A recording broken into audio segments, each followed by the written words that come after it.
Well, he's back. Vince McMahon, along with George Barrios and Michelle Wilson, are back on WWE's board of directors. He was unanimously voted as the executive chairman. Now, if you've been following any toxic wrestling pundit, they'll make you believe that this is the worst thing to happen in wrestling, and how he's going to fire every wrestler on the payroll, and how he's the worst boss in the world, and my feelings this and my feelings that. But don't. Do not listen to these rage-fueled pundits that never liked Vince and never appreciated Vince. They know absolutely nothing about what is going on, nor do they bother to find out. This idea of Vince wanting to regain power over the creative team is just asinine. The creative booking of his TV show is just one of 99 different things that Vince has had to worry about when it comes to his company's day-to-day operations. His claim is that he is only back on the board of directors so that he can secure the best sale possible of his company. I understand, you can get into all these cans of worms on how Vince isn't an honest man. In this instance, though, I believe him. The timing of it is the key thing here. If Vince McMahon's only concern was being the sole entity that controlled the WWE until he was 6 feet under, he would not even step down in the first place. He would not care about what the media thinks of him or what fans think of him still being behind the scenes, despite what's being brought to light. He would not get to the point where he would step away from his jobs and leave booking the shows to Triple H. But he did. He decided to step away because that's what was best for the company if he were planning to facilitate a sale.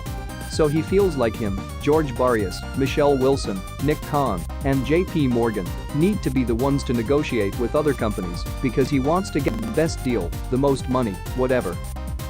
And also, there is a sale going on. If Vince wants to sell the company, he can't afford to make all these changes to it. If all this news breaks out that, oh, Triple H has been demoted or let go, producers have been let go, 10 more wrestlers have been released, that would seriously hurt the chances of the company getting sold. The suitors would ask what's going on? Why are layoffs happening? I'm sure they would like to buy a company with upwards momentum. What would rather worry me is what changes would this company make to WWE after the sale rather than Vince, and how long it would take until the new owners start losing interest in WWE. What would happen then? But then this idea is floating around that selling his entire company is his plan to get creative control again. That is absurd. It's like if Vince were to fly from New York all the way across the globe just to get to Greenwich. Why go through all that trouble just to get a lower position back? Knowing Disney, knowing Comcast and other corporations, they should know that Vince is still withstanding lawsuits and undergoing investigations, so would they be willing to appoint him a position where he makes a lot of big decisions? Probably not. They would not allow that. Now, Vince could decide to sell it to an entity that would take WWE private, like the Public Investment Fund of Saudi Arabia. It's still going through all this trouble to sell the company when it seems like he can always find a way to insert himself back into day-to-day operations anytime. If Vince really is giving Triple H input, good. He needs it desperately. Just last night, 3 things about SmackDown made no sense. The Shia Attacker storyline was suddenly forgotten about. Raquel's arm injury was suddenly forgotten about, and Sheamus and Drew got away with slapping a WWE official. There is no consistency anymore. It's easy to understand why Vince lost confidence in Triple H as a promoter. Triple H has had 25 years to learn how to manage a company from Vince. Vince likes to work with a smaller roster. He likes to focus on storytelling and larger-than-life characters. Triple H likes to work with a larger roster. He likes in-ring action and indie wrestling basically. If Triple H was more willing to adopt Vince's way of managing the company, I'm sure Vince would have trusted him more and perhaps given him the reins, so to speak. In my eyes, I can see why Triple H hadn't proven himself. Even in today's product you have him shoving damage control in our faces, whom the audiences expresses no care at all for. You got Rhea Ripley proving she can beat up any man she pleases, which makes it pointless for her to still be part of Judgment Day. You got small guys like Chad Gable and Montez Ford lifting up super heavyweight wrestlers like it's effortless, which defeats the suspension of disbelief. Andre the Giant would be Andre the Jobber if he ever had to sell for this. That's why guys like Kurt Angle made it look so hard. Liv Morgan kicks out after being power-bombed onto a pile of chairs, while Johnny Gargano succumbs to a wrench. There is no quality control. Vince took that with him apparently.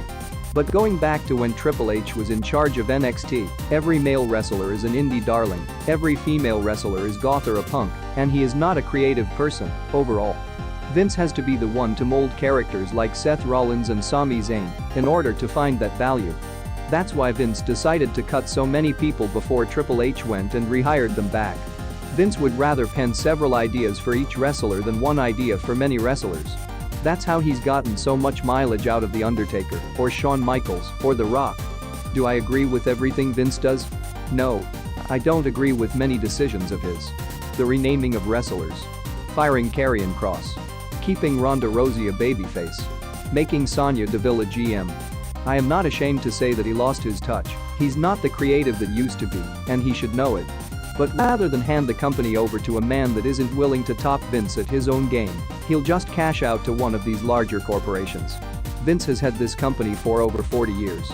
He's popularized pro wrestling, he's created many stars, he's given hundreds, if not thousands of people productive careers, he's outlasted countless rival promotions.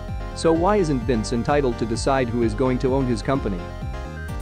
So where do I see WWE going? Most likely, Comcast. Saudi Arabia would be the best option in terms of the company's finances and future, considering you're not selling to a corporation with network that cancels shows.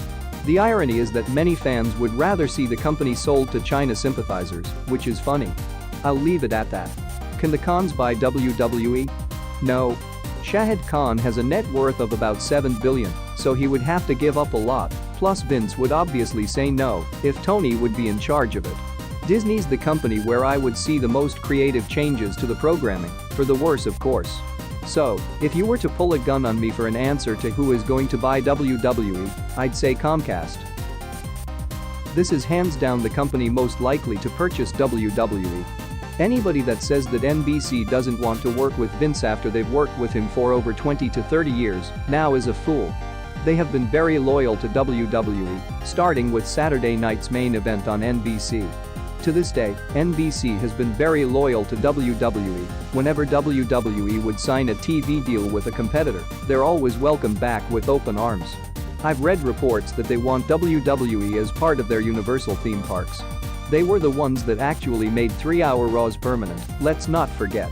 So I feel like for these reasons, they would be the unanimous favorites. I could see Raw go to NBC, and then they wouldn't have to worry about canceling primetime shows every season. And the SmackDown goes to USA Network and would likely be live on Tuesdays again.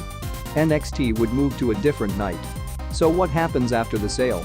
Honestly, I don't think it's going to be as bad as other people think. I think cuts will still happen, but just not as many as when a sale was being prepared for in the first place, so that there isn't much bloat on the main roster. This also might depend on what the new company wants to do with WWE. What would they want to expand upon? What would their expectations be, or what new programs would they want to create? I see no talk of this at all on social media, but it's something I am sure many people would be curious about. So where do you think WWE might end up? What do you think will happen to Vince McMahon? When do you think a sale would happen, or do you think it won't happen at all?